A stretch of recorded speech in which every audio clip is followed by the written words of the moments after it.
Welcome to the Game Maker's Notebook, Cyril. Thank you. Thank you for having me. Yeah, of course. It's a pleasure. It seems like you're a very busy man if one was to just read your LinkedIn or see what you're up to or see also how much you're all shipping over there. So I'm very keen to dive into this and, tackle all parts of that. I've been playing Absolum a bunch. I've done a ton of runs. It's got its claws into me. But let's take it all the way back as we usually do. And I'm keen to hear, especially for someone who has given so much to retro video games and, bringing them into the modern era. Where does your life with video games start? Do you have an earliest memory? And I also, with this podcast, I try not to get back to just the first memory that might be whatever, but do you remember something that kind of awakened anything in young Cyril? Yeah, definitely. My first memory with video games would be when my parents bought me the Master System 2 for Christmas. Great. And yeah, basically that's the one that came with what's it called? Alex The, the the Kid? yeah, exactly. Yeah.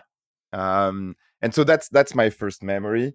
I remember it really well. I haven't played it. I haven't played the remake, Mm. but I haven't played it in a long time. But I really remember clearly stages and mechanics and music, and so yeah, that was my first experience. And maybe the first clear memory I have is playing that game in the house that my parents had in the south of France during vacations with all my friends around, and just playing a lot of it during the day, and after that, like getting some games. But at the time, it was maybe I had like 2 or 3 games per year or something like that. Yeah, So okay. I'm always yeah. interested, was it presents from your parents or relatives, or were you saving up pocket money to get games, or what was your access to games? It was a present, and I'm Yeah. pretty sure it was like in a Christmas catalog, for toys. Yeah, I yeah. feel I want that, and That's the one, yeah. yeah. Well, the memory that you gave us there, that you painted, that vision of you and all your pals hanging around playing Yeah. Alex the Kid in the south of France is enviable. What an awesome childhood. That sounds incredible. So Yeah, that did was you, nice. were you mostly, I'm guessing from your sort of body of work, like you were mostly a console gamer as you went through your earlier years? Absolutely. Yeah, Yeah. I went to actually, it's not totally true. I guess I started first on console. I was more of a Sega kid because I guess my parents uh, bought me the Master System 2 as my first console. Then I moved on to Mega Drive or Genesis. Um, uh, and then probably right after that was PlayStation right away. There was Game Gear in between, but Right. which Awesome. which Game was quite Gear. important actually, because Wow. that's on this device that I played Streets of Rage for the first time. Oh, right. On the Um, Game Gear, really? yeah, yeah, Oh, wow. yeah. Okay. Yeah. God, the Game Gear. I haven't Um, had that. It's reminded me of that Obi-Wan line. There's a name I haven't heard in a long time. yeah, yeah. Game It Gear. was a Wow. very cool device, and same Yeah. thing. It's very linked to vacations because the Game Gear I could play it while we were driving to the south of France from Yep. Paris. Yeah. The battery was really shitty, so we had to buy batteries in advance so that Yeah. it could hold for the whole trip.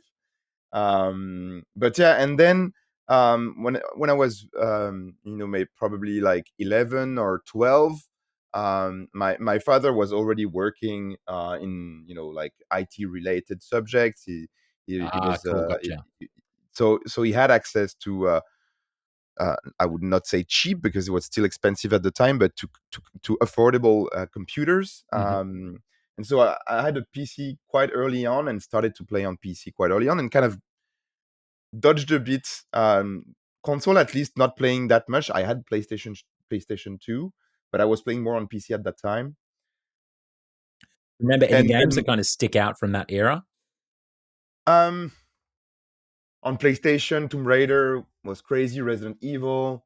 Yeah. On PC, it was more about like Sierra, like City Yeah. Builders and Yeah. Age of Empire, and also I remember my first FPS, but I was not really into Battlefield or Call of Duty at the time. More into Duke Nukem, Doom, Yeah. and yeah, and later on this other like super violent game which was called the Soldier of Fortune, I think. Yeah, I remember Uh, Soldier of Fortune. As a yeah, teenager, Soldier of Fortune was it like was crazy. epic. It And blew my little brain, yeah. yeah, Yeah. and but yeah, and then I kind of maybe when I was like 14 or something like that, I got into MMOs, very Oh, early right, okay, they MMOs, got their hooks into you, yeah. and then I completely gave up on console at that point. Yeah, no, you wouldn't have time to I basically gave up Exactly, on everything when I finally found World of Warcraft. exactly. And my first MMO was Dark Age of Camelot. Oh, right, yeah, that was one I always would look at the box in the shop, and I was like, Yeah, "This looks awesome." Yeah. it's probably one of the game that had not the most impact on my career because I didn't do anything that's related to MMOs, in any ways, but in a sense that I really got into the game. When I talk about it today, I still have some chills. Like I Yeah, played so much of it. It kind of introduced me to the world of social gaming. Like yeah, having a guild and doing IRLs. Like and just like exploring that world and fighting against other players. And I don't know, it was crazy. I played it for such a long time.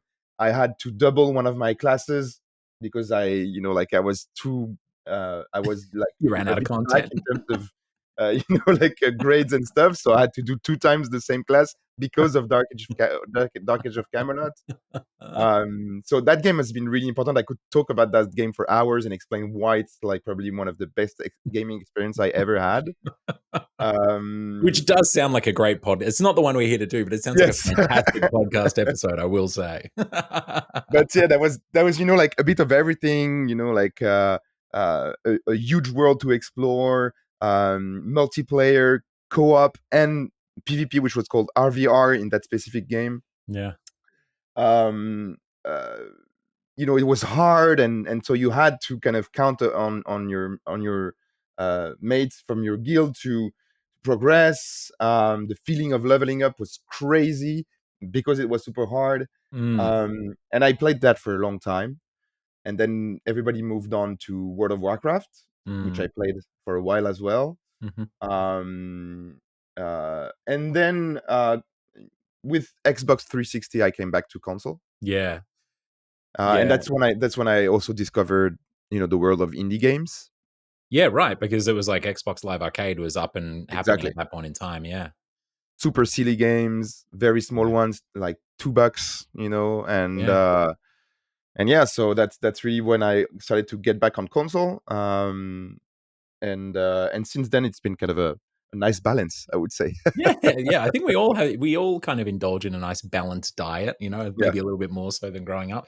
But it is interesting the impact, like you say, about um Xbox, right? Like we had John on from the Behemoth chatting to him a while ago. Great episode for anyone who's missed it. And Alien Hominid, that was for a lot of people out there because it was straight onto people's Xbox console, yeah, Xbox 360.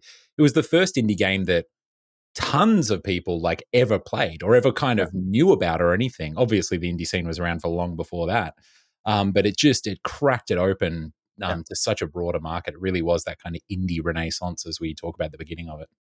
yeah, absolutely. For me, that's when you know uh, I was like, okay, like Xbox is the home console for indie games, and Mm, I want to stick to that. And I felt that it was not the same on the PlayStation side at the time.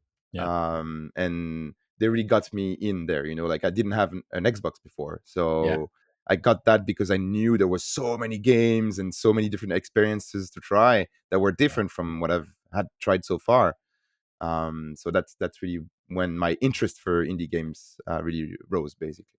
Amazing. Well, I know indie games is obviously a huge part of your career, so let's put a pin in there and let's go back a little bit Mhm, throughout this time, throughout your teenage years, and mhm, you're obviously in the MMO space playing and stuff yourself.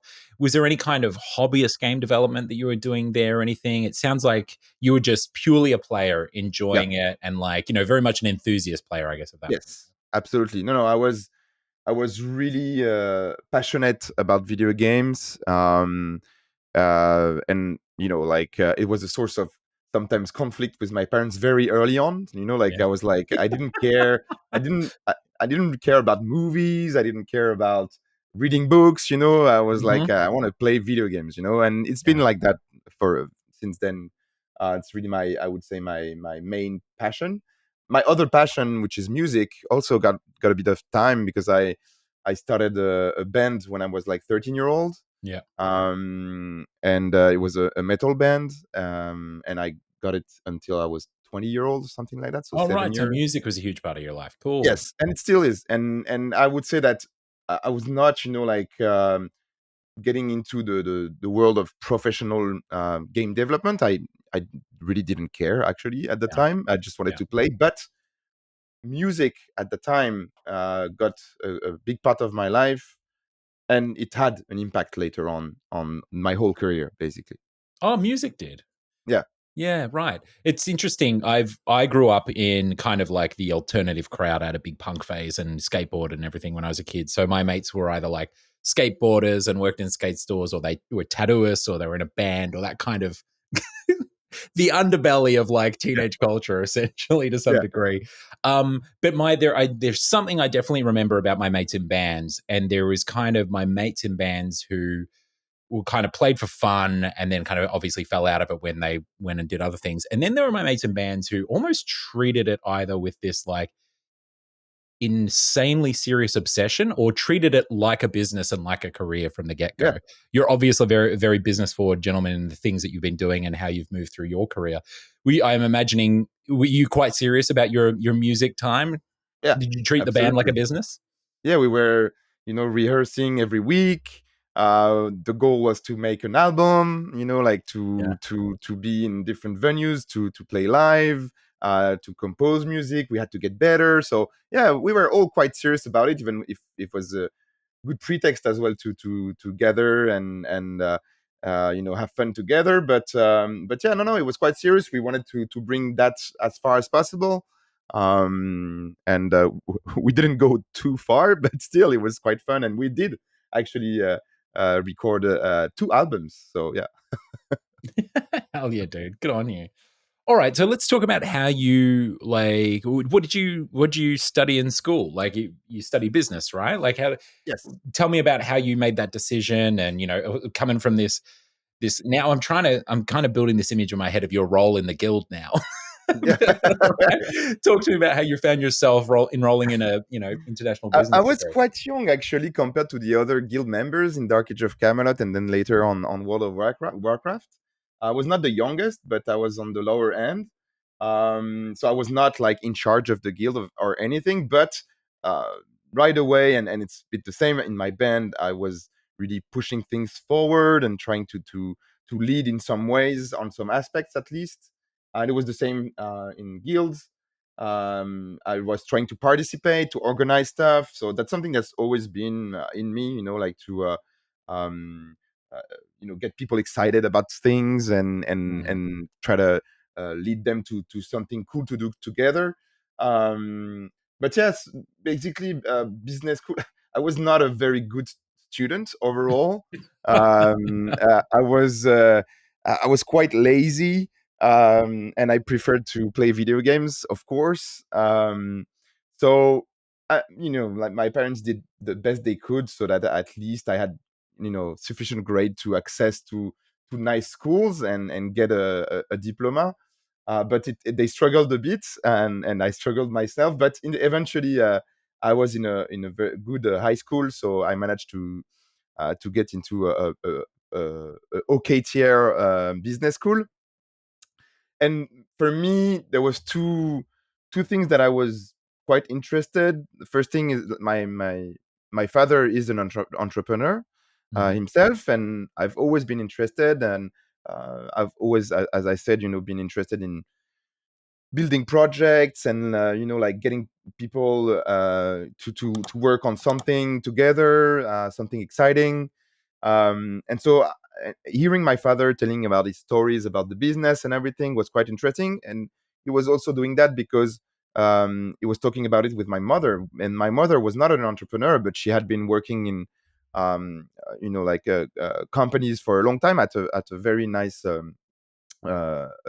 job. Basically, she was a HR director for the company called Philips in Europe. Oh, yeah, right, wow. So basically, like, they were always talking about business.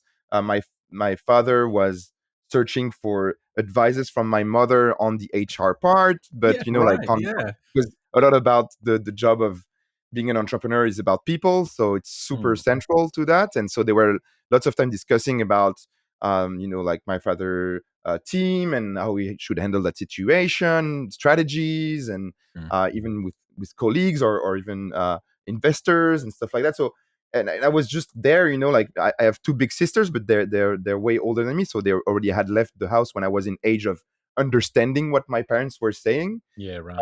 So I was just there by myself and listening, and I was like, wow, that's pretty cool actually. That looks interesting and full of surprises and ups and Mm, downs, and so not a boring life at all. So I was like, that's maybe something I'd like to really do. Um, and so that's one of the reasons what I was like, yeah, business school seems like a good choice for me. And the other part of it was that this particular school, and business school in general, but this particular school gave me the opportunity to travel and live abroad, and that's something I really wanted to do as well. oh, cool. Yeah, Like, you mean as in, like, the school was abroad, or it had parts of study it were abroad, or all of it? it had good parts of study abroad. Oh, cool. So I entered the business school when I was like 19-year-old, and the first year was in France. It's in Rouen, which is in Normandy. Mhm. Um, and the second year, the full second year, right away, so I was like 20-year-old, was abroad, and I went to study in California, Oh, cool. Wow. in San Luis Obispo, next to Santa Barbara in Yeah. California. Wow. And I studied there for a year, and I was 20-year-old. So 20-year-old, 19-year-old, I left my house to live in Rouen, which was the Mhm. first experience, and then I left Rouen to live abroad for a year, uh, quite far, and I didn't know anyone there, and that's exactly what I was going for. So Yeah, that right. that was the another reason I really wanted to get out there, kind of put me out of my comfort zone, Mhm. and experience things and by myself, and kind of build my own experience through something where I would be isolated from everything I know, and try to build something there. And it was great. It was an experience that was quite game changing for me in terms of entrepreneurship as well, Yeah, I can imagine. because even if I was quite young, um, in the US, you really have that sense of entrepreneurship, and the way you know the Americans approach it is quite different from the way we approach it in Europe, at least at early stages of life. Hmm. Um, Would you say and that's an interesting, point to sort of dive into? What do you is it in regards to scale of ambition, or, like, how aggressively they pursue it, or something to do with confidence, or how do you feel it differs from, say, entrepreneurship in France in those early stages versus the Americans? Yeah, it's a bit of everything you said. I would say that it's just that confidence, and in the way that that's just what people do. Like, Yeah, it's not right, like, no one's gonna make fun of you or whatever for trying to make exactly. $1,000,000, yeah. And on the other way, it's like not something that people say, "What, you're doing that?" Like, it's just like everybody does that. Like, it's just a normal thing to do. So Yeah, yeah, the cool thing is that you're not judged in both ways. Like, like, everybody does that, and when they do it seriously, like, and they yeah, actually make money out of it. yeah. And especially my roommate, that I met at this time, is American, but his family is from Belarus. And his family had put him in a French high school, because for them, from their culture, like, French education was the best. So in San Francisco, they put him in a French pre-high school and high school. So he Right. spoke French. I was like, what the fuck, like, Wow. and Arthur is still a very good friend of mine. We see each other every year. He this guy, like, he's just the a born entrepreneur, and Yeah. it's cultural as well. It's cultural because he's American. It's cultural because his family and his community from Belarus, they like they had to make themselves a life in the US. So Yeah. everybody's like, with that mindset of like, what can I do? What's the smart thing I can do to make a living, to have fun, and to enable me to have a nice lifestyle, Yeah. and while doing something interesting and smart that's mine, that's not someone else's. Yeah.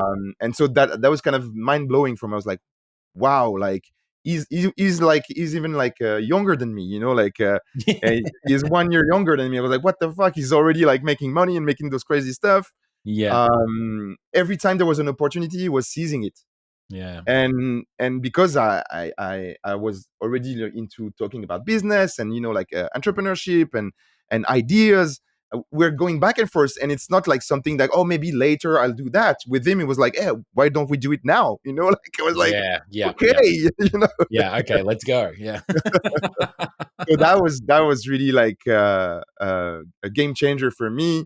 It gave me confidence. It showed me that it's possible. Yeah. Yeah. It gave me that mindset that like, if you have a good idea, and if you're willing to go all the way, you can do it anytime, and there's no reason not to do it, basically. Yeah. Yeah, exactly. Something you said about like, no one's sort of batting an eye. I'm paraphrasing you here, but like none of the Americans are going to bat an eyelid when their friend is like being serious about being successful, right? Yeah, It's definitely a thing in Australia. Like the last thing you can be seen culturally doing is like taking yourself seriously. yeah, It's like, yeah, oh, you're like, if you're really actually seriously trying to like be successful, it's like, come on, you got to be able to have a laugh at yourself almost to a yeah, fault, right? So exactly. it's definitely To something that I minimize it see. in a way. Yeah, it's a huge cultural difference I see between Yeah. Australia and the States as Yeah, yeah. well. It's Same in interesting that Europe. you I mentioned mean, the thing. especially when you're young, like Yeah. people don't take you very seriously. They're like, well, what the, like, it's not going to happen, and Yeah. it comes later, and it's getting better culturally in Mm. France. But it's not something you get early age. It's something you have to build yourself. And later, after you have your diploma and after you started your career, maybe you can start entrepreneurship. Yeah. Except, of course, if, like, you want to be a baker or something, you have to start earlier. But it's not in France, it's weird because it's not really considered as being an entrepreneur, like Oh, right. being Yeah. a baker, for example, or Yeah, like yeah, local yeah. shop. Right. Okay. Yeah. It's not very valued like it is in the US. Yeah. Yeah. In the US, I heard stories. Of course, you hear stories about startups and like Mhm. these guys. Like, for example, from my university, there was this brand called Jamba Juice. I don't know if you know it. No, no, no. It's kind of a Oh, Jamba Juice. smoothie. Yeah, yeah. I know Yeah, Jamba Juice. yeah, Yeah, yeah. Right. and it was like the startup was founded by alumni from the school I was studying there, so it was like a Right. big Okay. story, and they had like Jamba Juice in all airports, and it was like a big success, and so you were hearing about that, but Yeah. you were also hearing about that guy's friend that just had this like sandwich place in front of a high school in San Francisco and was making tons of money Yeah. selling sandwiches, and it was like on the same level in terms of like, wow, that's so cool and that's so crazy, That's awesome. and Yeah. so and that's something we don't have here. Is that, of course, if you do something crazy in a big IT company, a big startup, at a young age, people will go like, wow, that's nice. But if you're making lots of money because you have a very cool sandwich place, like in a random city, people Mhm. will say like, yeah, it's not really an entrepreneur, like, but it is, Yeah. That's so it. You're a sandwich maker. Settle down. Yeah. exactly, exactly. So that's the difference, I would say. That every little thing can be considered as entrepreneurial and as successful Mm. at every level,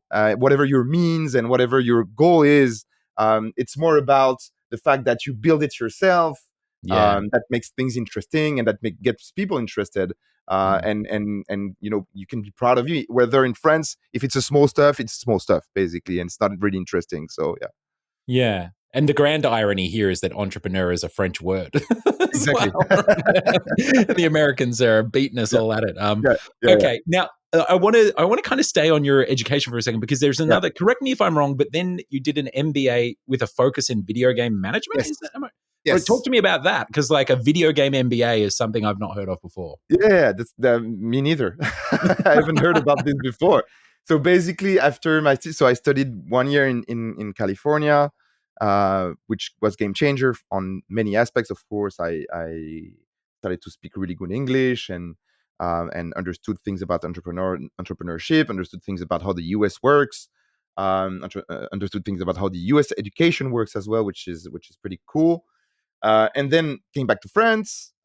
Went away again abroad in Spain and Madrid for an internship Mhm. during 8 months, where I learned Spanish there and Right. discovered a completely different culture, even if it's closer to the French culture than the US culture is. Mhm. But still quite different. So super interesting. I was working there, not studying. So it was another good experience. And I have cool stories about that as well. But that's I'll just stay on that story because I think it's important for the rest of my career. Is that in Spain, I won't name the company because it would not be cool for them, but basically the boss there was really like not cool with the employees. Like Right. Yeah, it okay. was Not a great boss. yeah, it was young and super, like hard to work with. He had like very high expectations, and we were all, doing internships in a small apartment in Madrid. And he thought he was Mhm. like the boss of a star. He thought he was Elon Musk or something. I don't know. Yeah, the classic boss who's an asshole because he thinks his job's in a garage, right? Like, Exactly, yeah. exactly. And but and that's part of my character in my personality. But I'm not really sensible to pressure from the hierarchy. Yeah, On okay, the right, yeah. contrary, I really don't care.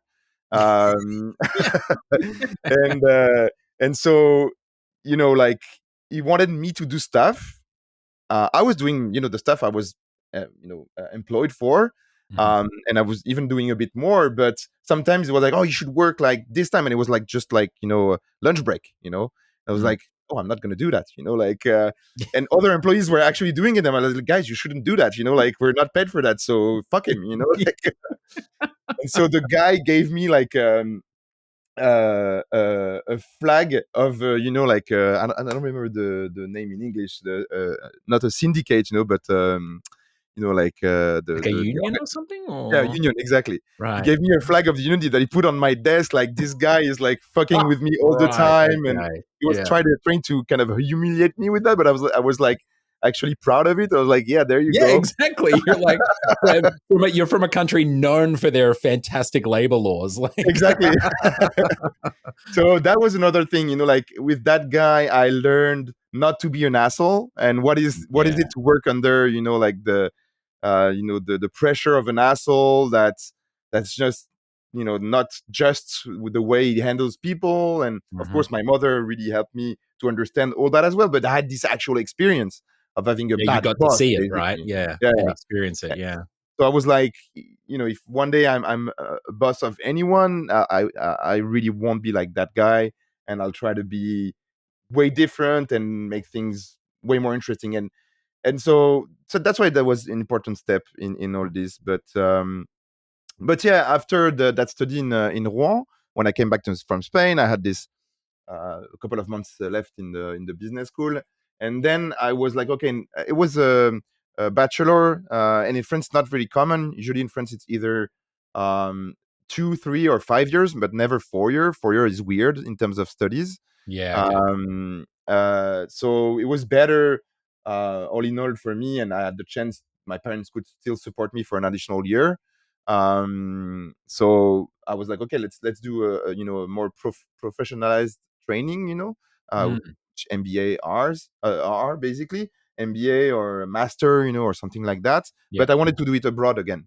Oh, Um, okay, right, cool. yeah, I wanted to go back to California or Scotland was a place I was really interested, depending on the schools. And it was aiming for like entrepreneurship masters, or like web entrepreneurship, Yep, masters, that kind of stuff. yeah, That cool. at that point, after all this experience, I really wanted to to start a business as early as I could. Yep. But I still wanted to learn about it and how to do that.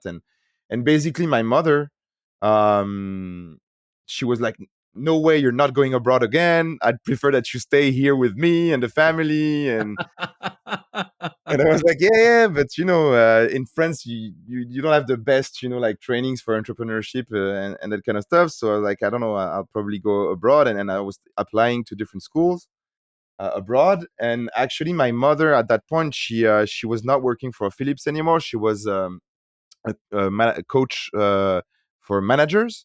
Mhm. So teaching them how to manage people, and she wrote books at the time and stuff like that. So and she had been hired by Ubisoft All right. for like a year and a half, 2 years, to coach the middle and top management teams. Oh, how cool. Um, That's yeah, awesome. Yeah. yeah, yeah, and it was completely random, like. Yeah, totally. Uh, and so she started to talk to people at Ubisoft, say like, "Hey, my son, like he wants to go abroad, but he loves video game. Oh, are there any like trainings or or schools in France that he could go to? And she Yeah, help found me that keep my son at home. Yeah. Yeah. exactly. Yeah. And she found that MBA in Paris, a video game Okay. management MBA, and I'd never heard about that. And for me, video games was still a passion, but it was not a career, like objective. Because for me, I was not a developer, a programmer. I was not an artist. I had no idea how I could, like work there eventually. Yeah. It was like music. I always wanted as well to work in music or even movies, but I was like, yeah, I can't. I don't have that much. I didn't do the right studies, so it's kind of dead for me, or maybe later, but we'll see. Mhm. Um, but so when she showed me kind of the presentation, of this MBA training in Paris, Mhm. I was like, wait, that's super awesome. Like I'm gonna Yeah. be like having classes about that. Like what? Yeah. I was like, okay, okay, okay, but it's not for me. Like I didn't do any training, like as as an artist or a programmer. And he was saying like if you had done a business school, it was fine. Mm. So I applied, I got interviewed, and they accepted me. I was like, I'm not going abroad. I'm staying. Like Yeah, yeah, I'm doing great. that MBA. Like studying video games business. That's fucking paradise. Yeah, it's Like cool. Yeah, hell yeah. I know um, what you mean as well about not seeing it, not even seeming like an option because you don't see yourself in it. And this is why representation, we're obviously privileged enough to be talking about it from the position of, being the people we are and looking the way we do, right? But and there mm, you realize that there's a whole raft of people who never see themselves in particular positions, right? And yeah, it's those kind of moments where you go, oh yeah, like it's not only that you might miss out on the opportunities or not give them to you, but sometimes you don't even perceive that you could ever be in that position or that yeah, it's an opportunity for you at all. And yeah, those moments, like you say, you had where you're like, oh, wait, there is a way to make video games where like you don't have to be a developer and you can have an impact in a big way and be a yes, part of the industry. Yeah, it's yes, huge. A similar thing happened to me. Famously, I've said it on the podcast a few times, but I just first of all, first thing I ever heard about making games was that you had to be a programmer, and that's not yeah. me. I never identified as that or had that. And then the moment I found out you could get in through writing, it was like, yeah, okay, let's go. There you go. Yeah, and Yeah, it was not obvious at the time. Like it was in 2011 yeah, or 2010, I would say, when I started to look out. In 2010, like it was not this kind of training. This MBA was starting to explain to people that they could enter this business without being a developer themselves. But it yeah, was not super clear at the time. Like it was either you were already working in video games and you got into big companies like Ubisoft, yeah. or you were a studio and so you had to do like to either be an artist or a game designer or programmer. And so I really didn't think that I could enter this world that early on without that knowledge. Yeah, And I think yeah. it's still hard today. Yeah. But at least now I think people have in mind that they have more options. They can do HR, they can do business, they can do other stuff that's Mhm. super important and that grow in importance as well, even for small studios that professionalize themselves. And so now it's a bit more obvious, but at the time it was not really obvious. So when I discovered it, I was like, fuck yeah, let's do this, like, so yeah. Yeah. Yeah, absolutely. Hell yeah. So did you tell me, let's just spend a tiny bit of time, like Mm. give us a sort of in a nutshell, like the things that you really, I think that you found are valuable that you pulled out of the course by being a video game specific MBA. Everyone knows about the kind of stuff that you might Yeah, learn in an MBA and the things that you might be taught. But like, well, not everyone, but a bunch of people listen to yeah. this podcast. Tell me about the video game specific stuff that you still carry with you today that was just really fortunate that there was this video game MBA there for you. I think it was very generalist. Like it was teaching you a bit of everything. So art, program. It was not teaching you how to draw or how to Yeah. code, but it was Giving you the teaching you how context of it all. that works and what's Yeah. the role of each talent in a team and how they work together. It was more about project management. How do you handle a team? It was about sharing experiences from people that had a studio, that worked in a bigger company, that Yeah. did different stuff. How to kind of uh, pitch a project, like how to build your pitch deck, how to Yep. what are the main points to explain, and with a very like a real exercise of creating an application for the French tax credits. Yeah. Doing a real Wow. one, so that you have all the elements for a fake project that you need to put there. So you learn about that. But I'd say that the thing that was the most useful for me was the network, because the teachers were all professionals. So Yeah. I was able to go and talk to them, ask questions, get their number, get their advice on stuff, because we were trying to do different fake projects. But I always I had in mind that I wanted to actually start my company right after that. So I was kind of gathering information from people that are on the already there and have a certain experience. So that's a bit of everything. That's more like the global understanding of how video game production works, Hmm.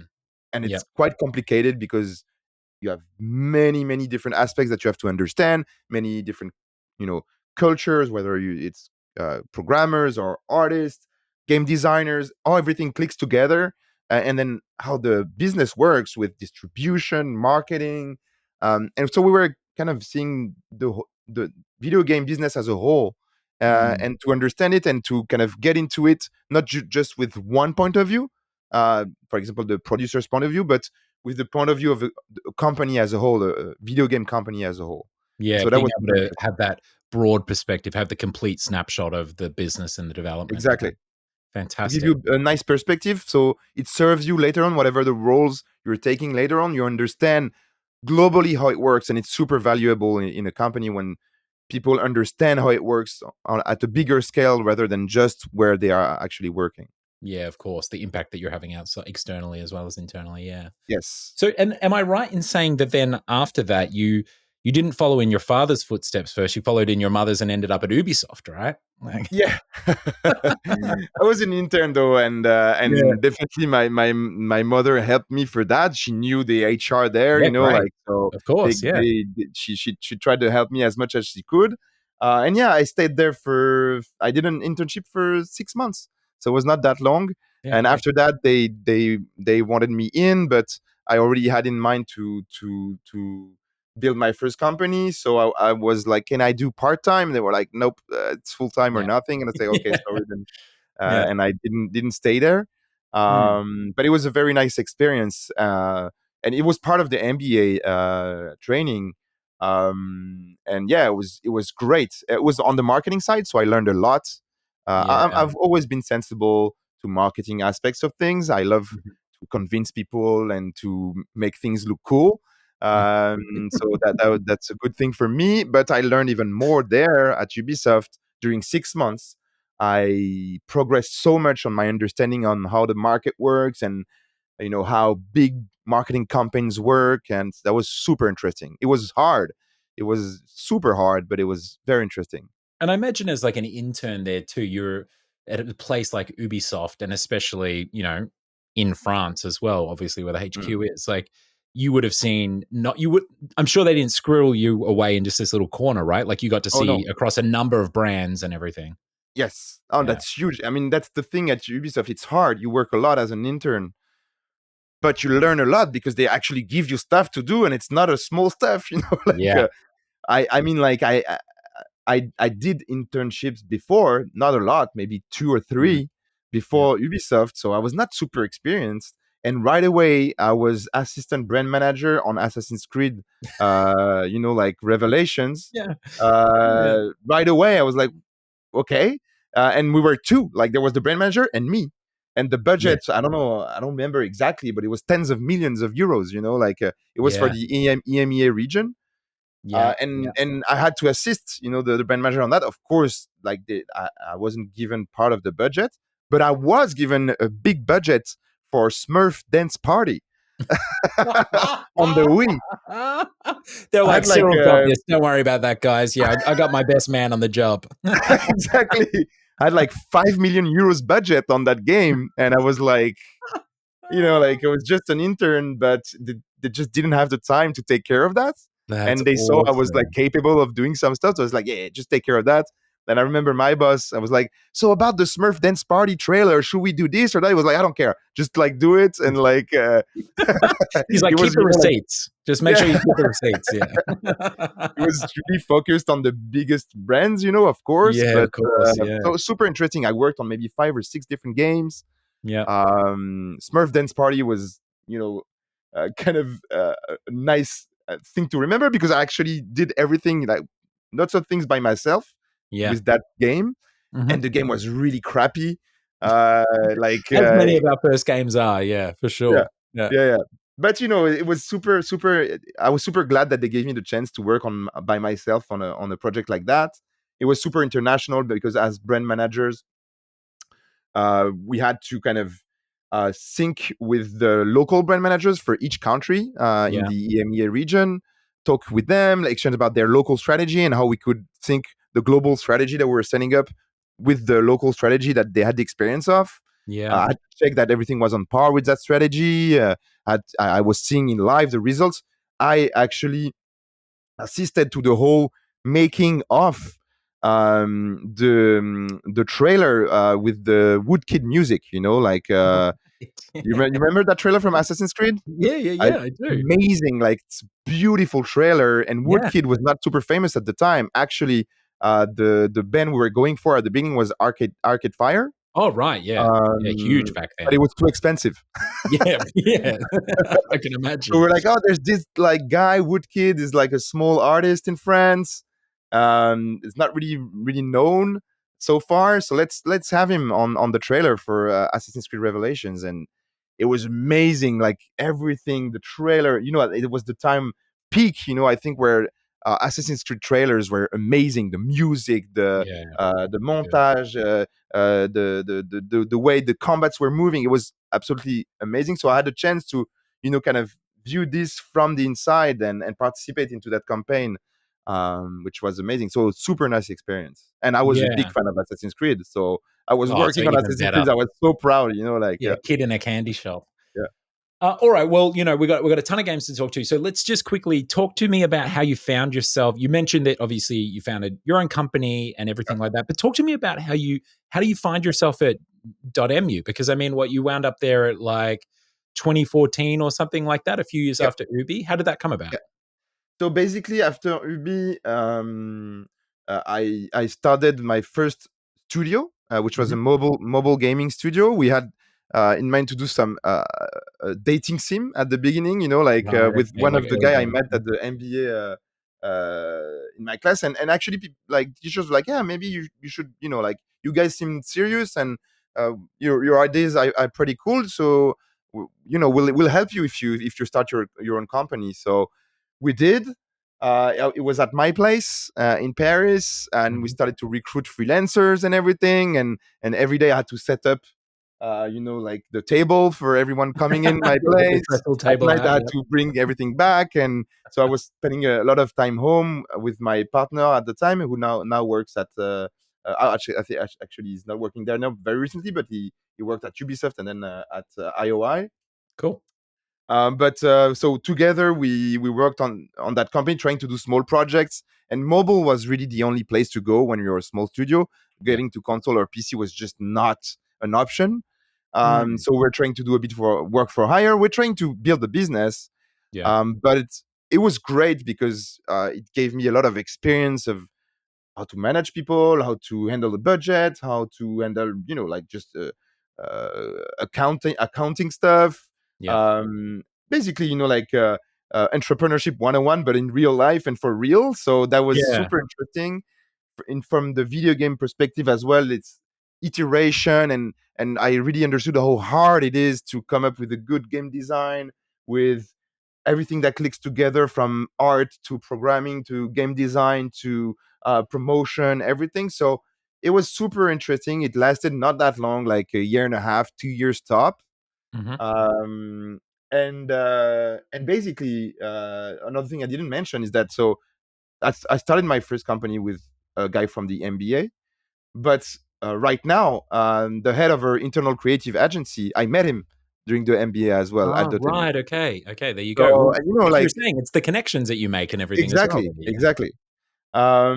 So basically, after this experience, I didn't make any money. Basically, I had I was super lucky that my parents could support me. They had bought this flat in Paris, and I could live there without having to pay a rent. But after the experience, basically, my partner moved to another place to start, because we're not making any money. So at some point, Mhm, we had to, and so we both started to look out for jobs. I was like, okay, now I've did marketing at Ubisoft. I've experienced, a bit of entrepreneurship with this first company. Maybe production would be the next step, like being a yep, producer. So I applied at Ubisoft. I applied at Creative Assembly. I'm a huge Total War fan. mm, So that was kind of a dream for me. It's not too far. It's in the UK. So I was applying, and I got quite far with Ubisoft. I almost went to Abu Dhabi to be a producer on mobile oh, productions wow, there. yeah, I was yeah, quite close, but then at that point, my father was selling his own company. In the process of doing so, it was an IT company creating softwares for insurance and bank companies to handle their mhm, documents.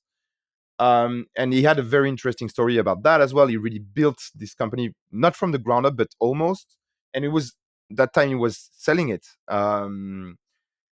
And so he told me, like, hey, like, I know you're looking for a job and everything, and I saw what you did with the first company, because of course, like, since the very beginning, whether it's my father or my mother, I have the huge luck to have one father that's an entrepreneur and a mother that's a HR specialist. yeah, of So course, yeah. I didn't hesitate 1 second. From the first hour I was into entrepreneurship, I asked them everything, like, what Yeah, about this, what about that, what should I do with this, yeah. so It's your they advisory knew. board. Yeah, exactly, exactly. It Yeah, was yeah, just perfect, and it's been the case since then. It's a bit less now as they get older, but very early on, it was the case at Dotemu as well. But so they knew, and my father knew what I had been doing, and saw what I had been doing with this first company, and I was talking about, because then I was talking about the fact that my mother and my father were talking about business when we were, like, yep. having Yeah, I dinner. remember, yep. And now I was into the conversation, Yeah, like, right, okay, yeah. we Yeah, were, exactly. A new talking all of. challenger has entered the arena, yeah. Exactly. The three of us were talking about this, about each other's work, and giving each other's advices. Of course, the advices were mostly coming my way, um, but basically, my father understood the potential of the video game business. He thought it was Mhm, super interesting.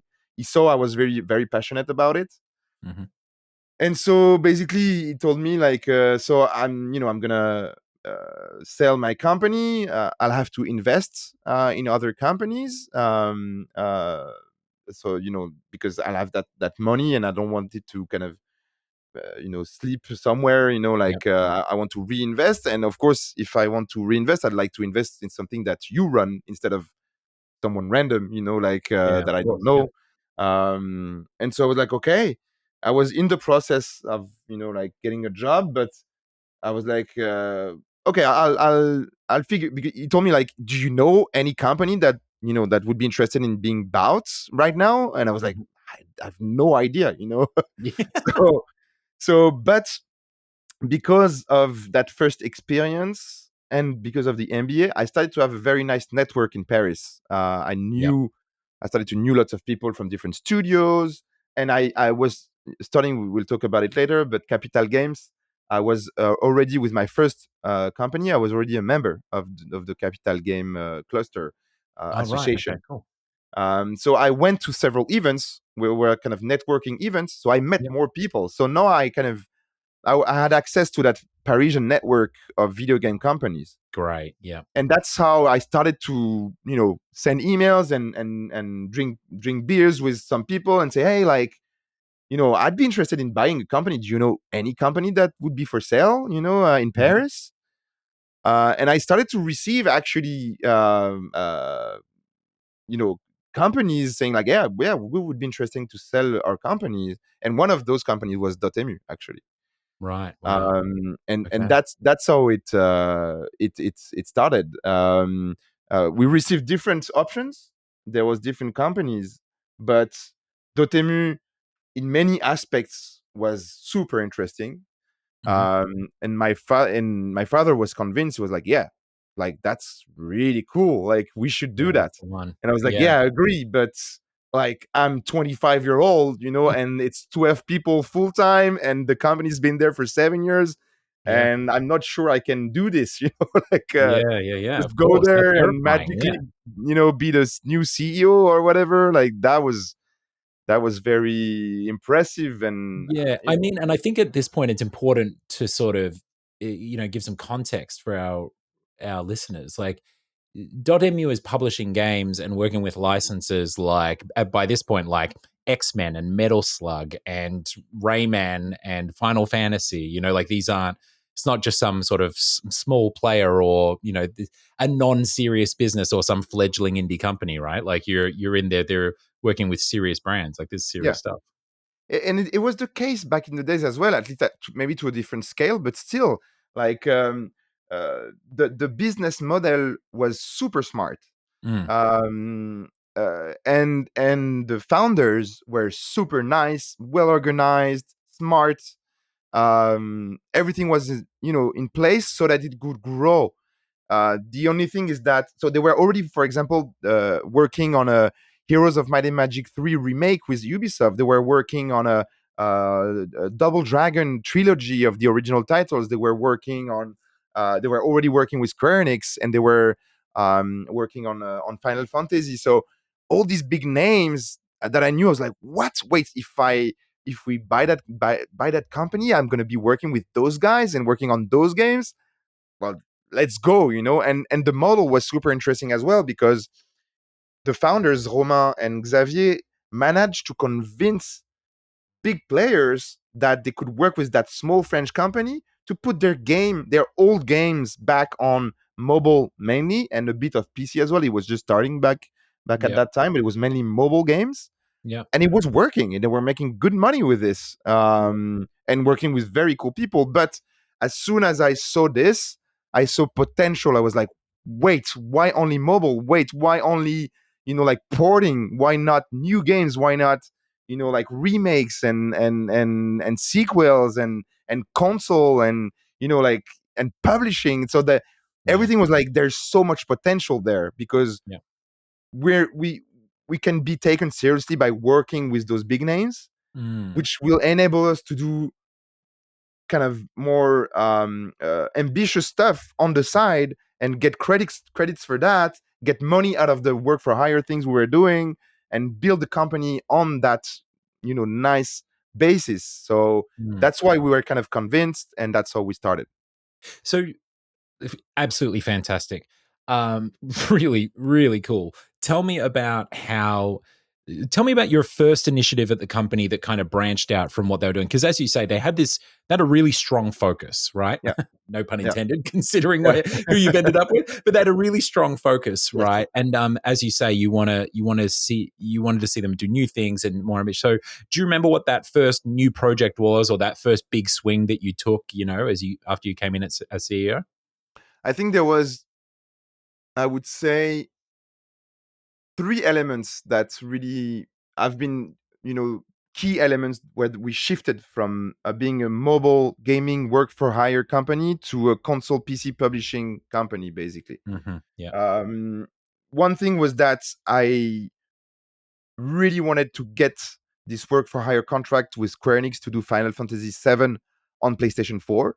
Yeah. That was our Yeah. first console project, but it was work Wow. for hire. But still, I was like, we're going to learn so much and we're going to get on Sony's radar Yeah. Of by course. doing Yeah. that. Um, then another big step was to close the Dotemu.com store, which was kind of a competitor to Good Old Games. Yeah. Having like old PC games on the store, Yeah. but it was a Yeah. completely different business. And I was like, distribution is not where I want to go. I want to go for publishing. I want to go for development and not distribution. So we closed that store, which So was a big step. there was, as much as you did want to branch out and, be more ambitious, there was also a refocusing that was happening as well. Yes, Yeah. absolutely. The I would say the first initiative that changed everything was Peng Adventures, which was so Buster Bros. I think it's called in the US. It's Right. an Okay. old arcade game. We have to burst bubbles with little characters. It's super fun, very nice game design mechanic. Mhm. And basically, we managed to get the IP. Oh, yeah. I went to Japan, and that's when I started to go to Japan every year as well to talk to IP owners and to convince IP owners to work with us. But this time I managed to convince Roy Ozaki, who was the owner of the Peng IP, to let us work on a new game, not Mm. a remake, not a remaster, but a brand new game. Wow. And for that, I worked with Pasta Games, which is a very good French indie studio that I met the boss during my MBA. So that's Yeah. another Okay, cool. connection. Another connection. Great. Yep. Yes, Because exactly. the MBA And is paying the bills already. I love it. Yeah. yes, definitely. And so we worked on that new game called Peng Adventures, which was a new game, and I decided to go all the way with it. So we released it day one on PlayStation 4, Xbox, PC, Android, and Apple. So Oh god, the mobile iOS. and So console it was syndicate. like all the way. The people at Dotemu were like, "What the fuck are we doing? It's crazy." And that's the first time we actually did a full marketing campaign. It was a Great. new game. We had Metacritics. Yep. And it worked out. Like it was not crazy. We're like, it was not making crazy money, but it was going to be profitable. It had a bit of hype for the fans of the IP. We Yep. That's when we really understood that there was something there, and we should go forward with it. And one of the I would say one last thing that was kind of game changer, but it's more from a global entrepreneurial point of view, is that maybe at the same time or a year after, I was negotiating the East IP, from Nihon Falcom. It's Yeah. Okay. a RPG, Yep. the East series. There's been a lot. It's a very famous JRPG for JRPG fans. And so I had this opportunity of doing East. What's the title again? East Not East Origin? Chronicles. East Origin, exactly. Yeah. East Origin was only on PC at that time. And so I really wanted to bring it back to console, Okay. and to do lots of improvements in it. And I thought it would work out quite well, and it did. Mhm. Again, that enabled us to be on the radar on the Sony side, because Sony was quite interested in that. Yeah. But it was very expensive as a minimum guarantee that Nihon Right. Falcom was Yeah. asking for. So it was a big risk, and it was expensive to do it as well, because we had to get new dev kits, and it was a kind of a remaster, so we had to redo the UI. We had to do lots of things. So I was like, it was a big risk. Like I was putting a lot of money from the company just in front of that project only. But for Yeah. me, it was a step up. It was like we are going to handle the console release of a big JRPG, like for the first time ever. So it Yeah. was something big. And basically, I told my father, like, it's expensive. I can't negotiate like a lower price, otherwise they'll just like not go with us. And he said like, but do you think it's gonna work out? I was like, yes. And he was like, well, then go for it. Like that's Yeah. it. Like there's no, like you have to try if you want to succeed at some point. So Of it's course. gonna be risky, but you'll figure it out. Even if it Yeah. doesn't work, but if you believe is what you should do, and if you believe it's good for the business, just go for it. And then I went on with that philosophy. After it got me more confident, basically. Yeah, to take uh, a swing, right? And to, like, give it exactly, a shot, yeah. exactly. Yeah, And I think that's really helped the company grow later on. So those different elements, and they kind of happened at the same time, the same year, I would say. yeah. Maybe it was 2016 or 15 or something like that. Mm, And that transformed the business, gave us confidence as a publisher, gave us confidence as like a provider of games on PC and console, gave us confidence of working with bigger IPs, more ambitious projects. mhm. And that was kind of the where everything started. Yeah. Amazing. Now, it's something that I've absolutely noticed in the conversations that I've seen, in the halls or the roundtables at Dice, or in conversations I'll have, like, catching up on calls with, friends, the sort of networking stuff that you're talking about that, is Yeah, a hallmark of your career. It kept my ear to the ground during this economic contraction that's happening, and, post the big COVID bubble that's, obviously now done its thing in yeah, video games, trying to see what people are doing to be more sustainable, to increase survivability, like, ensure that kind of success rate of their games a little bit more. And obviously, just make it to the next one, right? yes, Uh, and one of the things that has seemed to be like, that the industry has seemed to have almost some immediate success with, that people have done, is those folks who have pivoted to licensed games, yeah, who have started doing licensed games. But obviously, folks like Dotemu or Slytherin or Focus or other folks out there have been doing this stuff for a while. I mean, yeah, obviously, Space Marine 2 was a huge, yeah. one of the big ones that showed the success or potential of it, even at scale. Tell me, Cyril, what would you say to studio heads out there, or folks who are, even like on the senior leadership teams of publishers or things like that are looking right now at licensing and going, we've got great developers, we've had some great games in the past. We're obviously having a bunch of issues now. Everyone is, with saturation, cut through, even point of saturation before you take it to the market, because you're trying to get deals signed potentially, right? Mhm. What would your tips be for, like, getting into license games and the license field, and, not just like doing them well, but, landing the deals and navigating the sort of more commercial side of it? It's a complicated matter, and that's why for me the business model of Dotemu was interesting, because it was specializing in that particular field. Yeah. Yeah. You are Um, specialists of it. Like, you're, exactly, doing some of the best stuff, especially in particular genres, right? exactly. And that's hard, because to convince an IP owner, you need to have certain background, like serious background, proven Mhm. success, Yeah. and to prove as well that you can handle, like the fact to do back and forth, to not do everything you want with an IP, Mhm. to be super careful about what you say and do with that IP. Mhm. Um, so it's kind of hard when you're just starting to get into licensing.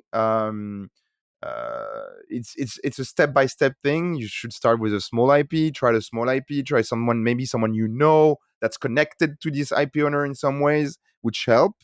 Mhm. But if you're a seasoned studio, then it's just about getting, like, not only, of course, usually studios that want to work on a specific IP, they're quite big fans of that IP, but you need to be total fan of that IP to Yeah. convince an IP owner. You just need to know everything about it, and by knowing everything about it, you should know exactly what fans want from a video Mm. game on that IP. And and understanding that is key, because then you'll need to convince the IP owner the exact same thing. Yeah. And so, but if you did your homework and actually rethought about it, not only from a creative perspective, but also from a marketing perspective, putting yourself in the shoes of the IP owner, and why would they, like, work with you? Like, they Yeah. usually can Yeah. work with anyone, any, big studio, big names out there, Yeah. no problem, and big publishers, and they have the money to do that. And so, why would they work with you, a small studio, or like even if you're seasoned? And you have to answer that question, basically, for Yeah. them, and that's the only way you can convince them. So I would say that don't aim too high if it's the first time you're doing that, and if you're not super seasoned. If you're very seasoned and already have proven success, you can aim higher. But again, Mhm. you have to understand from a business perspective, why would they work with you and why would they work on your project specifically? And can you deliver, on the ambitions that you're Yeah. promising? Because if you're not once, then it's a small world. They talk between each other. If you do a bad game, if if you mess this up, that's it. And that was the challenge at Dotemu, is that we need to be constant in terms of quality and to have a minimum level of quality. Otherwise, our business model is dead because Yeah. no one will trust us with their IP. Yeah. Um, so that was part of our DNA very early on, and that's something. Of course, nobody wants to do bad games, right? But you have to. It's in addition to the fact that uh, having a game that's not very well received won't bring you a lot of money, so you might lose money. But when you're doing licensings, in addition to that, you might lose your partnership, you might lose other partnerships, future partnerships. So Mhm. it's a bigger fail basically if you don't succeed with a licensed game. Yeah. Yeah, that's all incredibly sage advice, and sort of it mirrors a lot of what I've like heard a lot of people having success in the area saying. Thank you for that. Now, let's kind of. I'm keen to hear about this particular focus as well, or a real point of success that you've had at Dotemu, which is the brawler space, right? Like this retro brawler space. I mean, we've got Street of Rage, we've got Yeah, TMNT, we've got yeah, Marvel, and of yeah. course Absolum. Yes. Like, how did that come about? How did you find yourself in there? So basically, that's with the life of Dotemu that came like this, but it was not really the genre itself was not really a strategic point for me, Yeah. and it's still not actually. We're Yeah, it not just is. It just is a coincidence, or it happens to. Yeah, exactly. yeah, It's right. just that that we're good at it, we understand it well, and we Yeah, just continue to go for that. But we try other stuff as well, and yeah, of we're not course. necessarily tied or married to the beat 'em up genre. But of course, we love it, and we want to continue to work on that. But Mm, basically, it started. I think one of the first big project in terms of not necessarily only budget, but also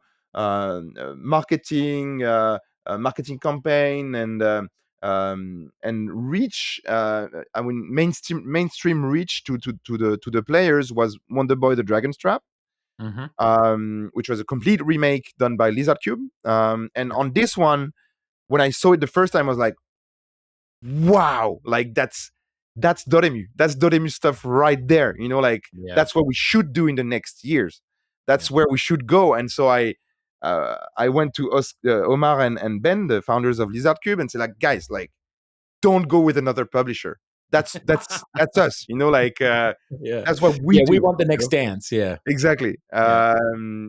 I'll like I'll put everything on the line for that project. So please go with us. It's gonna work out, and that's what we want to do. And we're both French, so let's do a French thing. Yeah, yeah, And we're I all, was trying the world everything. has benefited from a little bit of French collusion every now and then, that's for Exactly, sure. exactly. I'm using every tool I can to convince. And they ended up saying yes. Right. And it was the first time, so it was a PC and console release. No mobile game this time, so it was kind of we passed that. Like we were really entering the world of PC and console. Mhm, We already had good contact and account managers with the different first parties. mhm. We including Nintendo, which was the first because we had been developing on PS4 and Xbox, Yep. but nothing on Nintendo side. And the Switch was around the corner, and we actually went to Frankfurt to see the Switch for the first time before it was released, Awesome. and we had the chance to develop Wonder Boy: The Dragon Trap on the Switch, which it was one of the first 30 titles on the console. Wow. So that was crazy, and so it was, and the game was super well received. We did with that game, we did in a month the whole revenue we did in the past year. Yeah, So I was like, as one of what? the 30 That's games on Switch as well, I can imagine that would have exactly. helped too, yeah. It did really nice money. It was really well received, very good grade. We're super proud of it. The studio was super happy with that as well. It was one of their first game. So it was great. And then I was like, okay, like, wait. So I did lots of stuff on that project. For example, when the studio Lizard Cube came to me, they only had the IP, but Right, not the yeah. trademarks. So they couldn't use the name Wonder Boy Yeah. for that title. So we're like, oh, it's okay. We're gonna name it other like something else. I was like, why? Like that's what I do. So I went to see Sega. I was like, guys, like we have this, like, but it seems that you guys have the trademarks, but we have the IP. How can we work together to make a deal? Like so I put them together and they signed up a deal in the end with the IP owner of Wonder Boy, and Right. everything fell through, and we had the title, right, the trademarks for the game. Yeah. And so that's also when I started to think like at Dotemu can act as a facilitator, as a executive producer, like making things happen, basically. Yeah, of course. Of Yeah, course, the driving studio is things forward, developing the right? game, but we're there to make everything else happen and to aim as high as we can, because we are at the center of all elements, and we can bring everything together to make the perfect, like structure with the project. So that's when I realized that, and then so I had some contacts at Sega. Sega saw that Mhm. we did really well with Wonder Boy. Yeah. They saw that we released on console. They saw that we were the publisher. They saw that we were working with the studio, and so I was like, okay, let's work with Sega again. Yeah. Let's do something else. And of course, one of the first thing I had in mind, because that's one of my favorite game as a Sega kid, was Streets of Rage. Mm. Of course, Sonic was there, but I was like, Sonic is not going to be possible. Like we're too small, it's too big, it's going to be too complicated. But Streets of Rage hadn't been around for a very long time. So I Mm. was like, okay, and I'm sure I can find a studio that can work on that and do an amazing job for a new title, not just a remake or a remaster, but a new title. Yeah. And so at the time, there was a French studio that released the beat 'em up title with Devolver, which is called Mother Russia Bleeds. Oh, right. Yeah. I Yeah. know that game, yeah. Yeah, so I was like, "That's Right. amazing." Those guys are like kind of, bringing beat them up back, Yeah. and it looks cool and it's super gritty and it could fit with the Streets of Rage 4 universe, even if it's a bit too hardcore for that, but still there is a way there. So that was, I started to talk with those guys, and because I wanted to work on a pitch and go to Japan, present the pitch basically. Yeah. But for some reasons didn't really work out, and at the same time Ben from Lizard Cube had the same idea, and he's a huge fan of Street of Rage as well.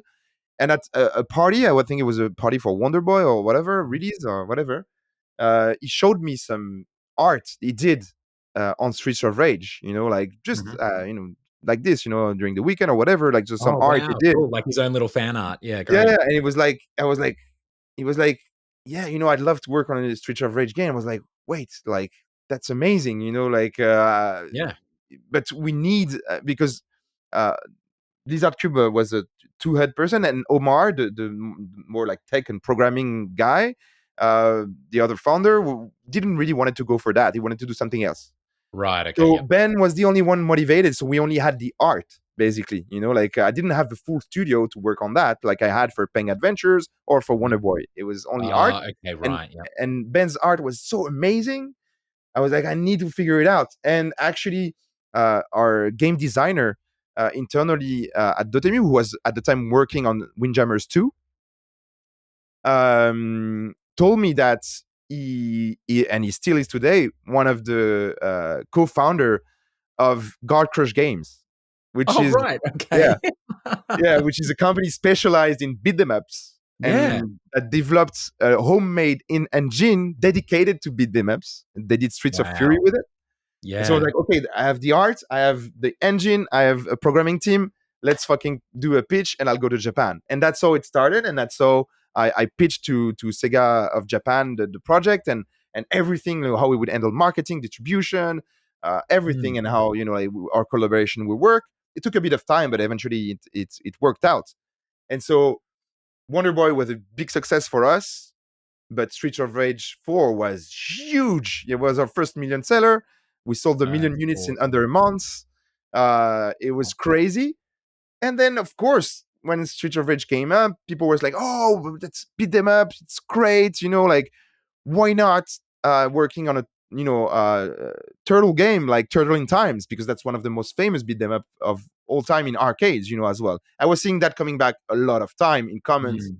videos. We read everything at Dotemu. I personally read every comment on every video we release. just to get a, like a fit of what people want Yeah, next, yeah, and, a vibe check, yep, exactly, inspiration. And so I was like, okay, that's cool. It was back of my head. And then Nickelodeon contacted me, I don't know, a bit, a couple of months before the release of Street of Rage 4. yep, They were like, oh, we'd like to work together. We've seen that you've done some cool things. Do you have anything in mind that we could do together? And then it just clicked. I was like, yes, let's do TMNT, and that's how it came to be. And that's another really cool story, because for TMNT, I discussed with Nickelodeon for a while, and it took a lot of time because there was lots of changes internally at Nickelodeon. So I had to restart everything with the business developer there, who was trying to help, but it was hard for him as well.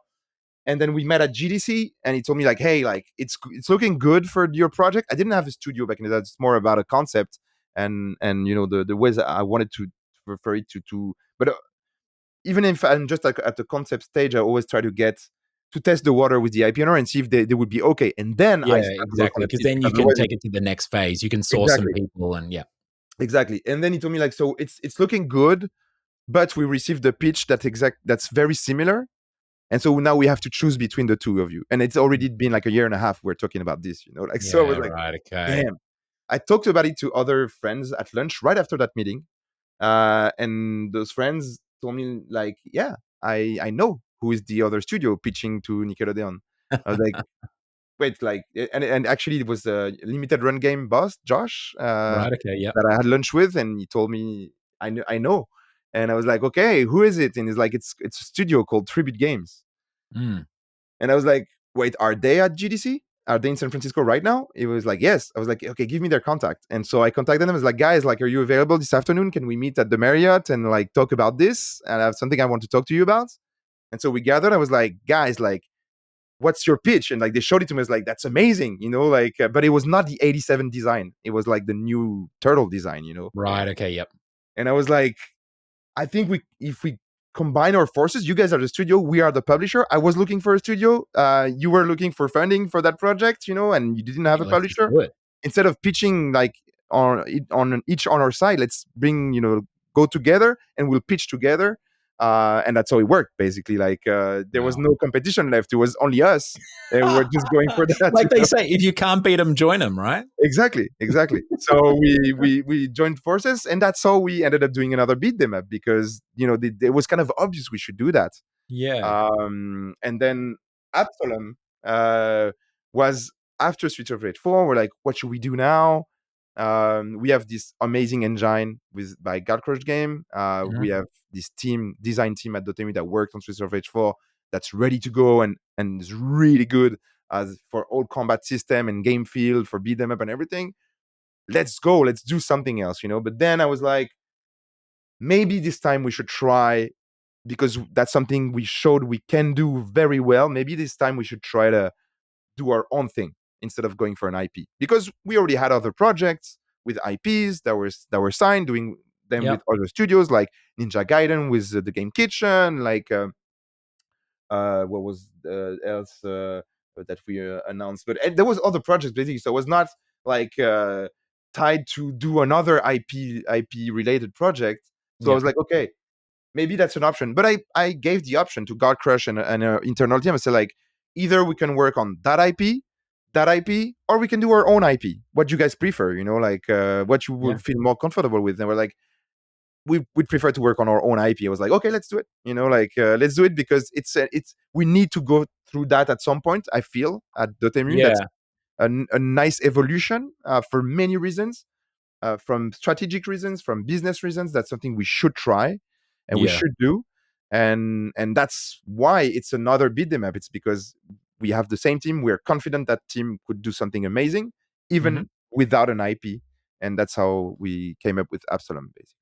Let me dive into that for a second, too, because this is actually something that came up on a roundtable that I was in at Dice, which was a fantastic roundtable. Had some amazing people around it. Like the heads of some of the biggest license holders in the world, in regards to like the heads of games, the people that are stamping the deals, and obviously, for those who don't know, the roundtables at Dice are Chatham House rules. So I can't talk about what we spoke about in detail. But one of the topics that came up was whether studios should invest in their own IP when they are already up and established as a license? Like, the classic conversation about like Larian dropping the D&D license to go Yeah, and do the thing next, right?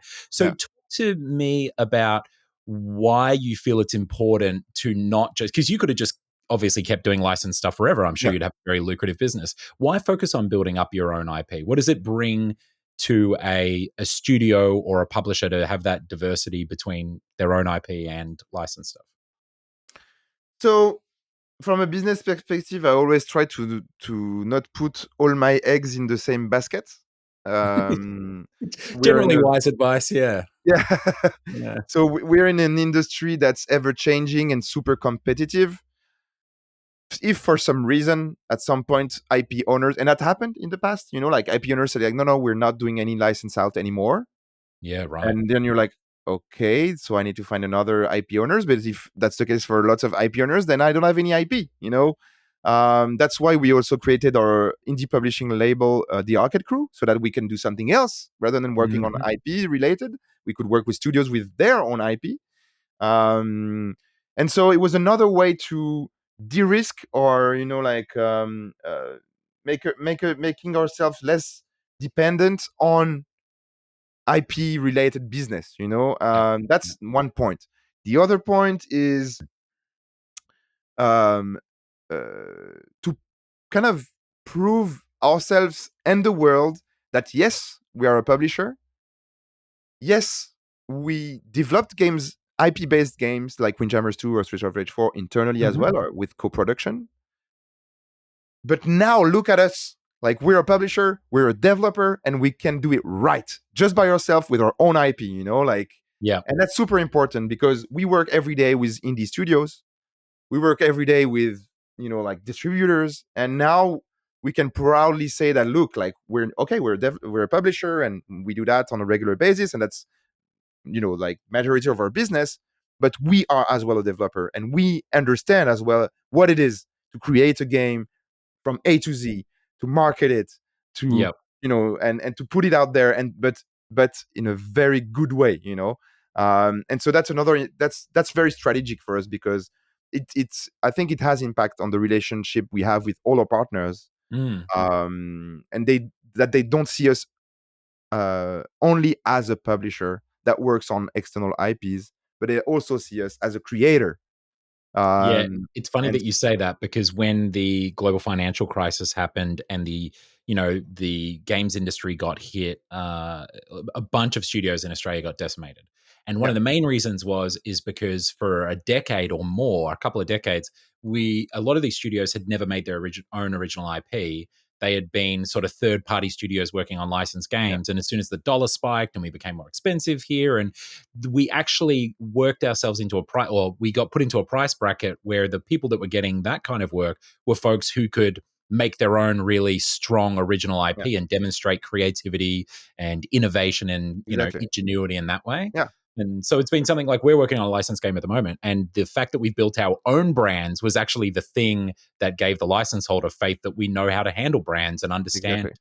world building and style and pastiche and all of that sort of stuff. Exactly. And so it's giving us more confidence, and again, it works in synergy with everything because it's thanks to the fact that the licensing business and the classic indie publishing business works that we were able to finance Yeah. Absolum.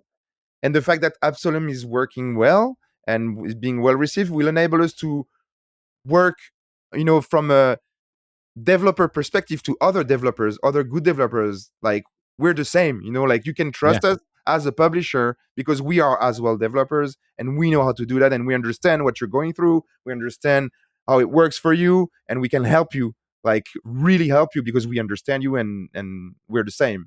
So from that strategic point of view, it's very important for us as well. And of course, from like a simple business point of view, when it's your own IP, it's patrimonial. Like, it's something that belongs to you, Yeah. Of and that course. you Yeah. can you can build upon, and that has value. Whereas when you work on an IP that's not your own, whether it's a big IP owner or a small Mhm. studio, it's not yours.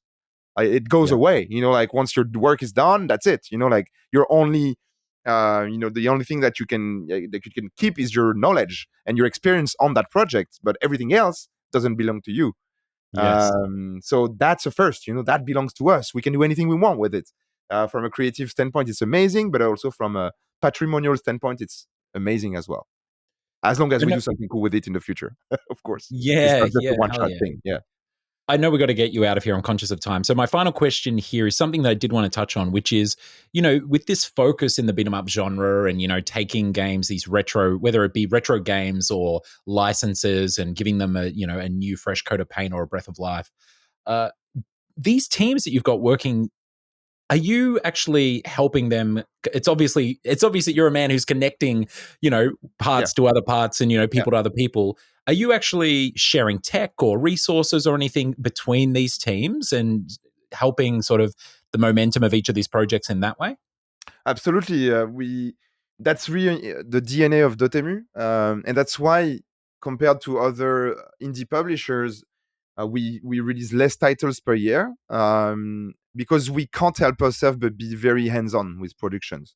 Yeah, yeah. Of course, we are super respectful of the creativity and the ideas and the vision that our partners have, whether it's indie studios on their own IP, of course, but also indie studios with a bigger IP owner. But we are super hands-on in the sense that we are very close to production. We have a team dedicated to give very regular feedback in game design. We have in-house game designers working on design documents to give feedback to the studios so they can pick things that they think interesting, Yep. some solutions that we propose, or not, but at least have this reflection. For that, we uh, of course, when there's like a resource that's missing, we bring that, like the music. I was talking about the music earlier. The Mhm. music on Streets of Rage 4, I worked on it like hell. Right. Like I went Okay. to That's search awesome. for like every artist that worked on that OST is because Yep. I went to search for them. We worked on that, and I was leading that idea that we should be the ones, because of course the studio would have worked with a nice composer, but I wanted to bring that further, and that's part of a role as a publisher, to kind of push the ideas further and try to connect the dots, connect people. So Olivier de Rivière, for example, I met him during Gamescom at 2 a.m. in a bar, and I told him, man, like, would you like to work on Streets of Rage 4? And he was like, what? And then that's how it started. And then I met the right people that introduced me to Yuzo Koshiro, all those amazing Japanese artists, and bring everything together. Like, make everything fit together. It's not easy, but that's our role. So music is a we play a good part usually in games. For example, Abyssus, which is one of our indie title from the Arcade Crew, which had a good success this summer. It's a FPS, a roguelike shooter. Mhm. um the music, it's a composer that we had from another game that we put on that. It was like, this guy would do amazing on that game. It's called the Algorithm. It's like metal and electronic music. It's amazing. Same thing for TMNT. I was like, for the like the announcement of the game, we need the show intro, the old 90s show intro, and I Mhm. want it to be completely remastered so that it sounds like I remember it sounds, which is super punk rocky style. And then I Yep. worked with our partner Kid Katana on that, and we ended up contacting Mike fucking Patton to do this. Like, I had a What? call with Mike Patton in LA because on Dude, the phone, and that's saying like, yeah, crazy. it's What a great, but name drop. yeah, yeah. And then same thing with the Wu Tang. We were having like a nice night, drinking night with our music partner, and we're like, we need a hip hop band for TMNT, like, and then Yeah. we had contacts with Snoop Dogg, but Snoop Dogg is West Coast, and we're like, West Coast with the Turtles is not really great, so Yeah, we need a yeah. 90s band. I was like, fuck the Wu Tang, like, Yeah. can we do this? And thanks to our partner, we again made that happen. But that's our role, like, I feel, to be very hands on, and my sensibility to music also probably contributed Yeah, to yeah. that, Cool. like, will to go further with that. But yeah, so we try to really help the studios maximize the potential of their ideas by bringing in our own experience, our own feedback, external resources, people we know are super talented that can help them, all that kind of stuff. And we're not just staying there waiting for builds to be received and saying it's good or it's not good and that's it, Mm. go back and work. We're actively helping them to work on their titles.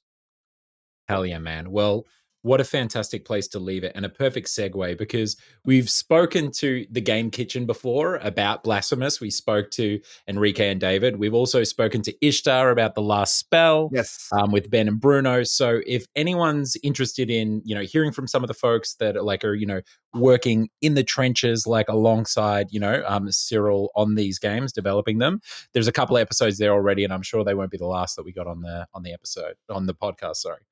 So, Cyril, thanks so much, man. What a Thank wonderful you. conversation. Congrats on all your success. Thanks for giving us a peek into how you got here and, how you've built and grown the company and everything. It's wonderful. Thank you Congrats. very much. Thank you. It was nice. It was really nice to talk to you. Very nice podcast. Thanks for having me.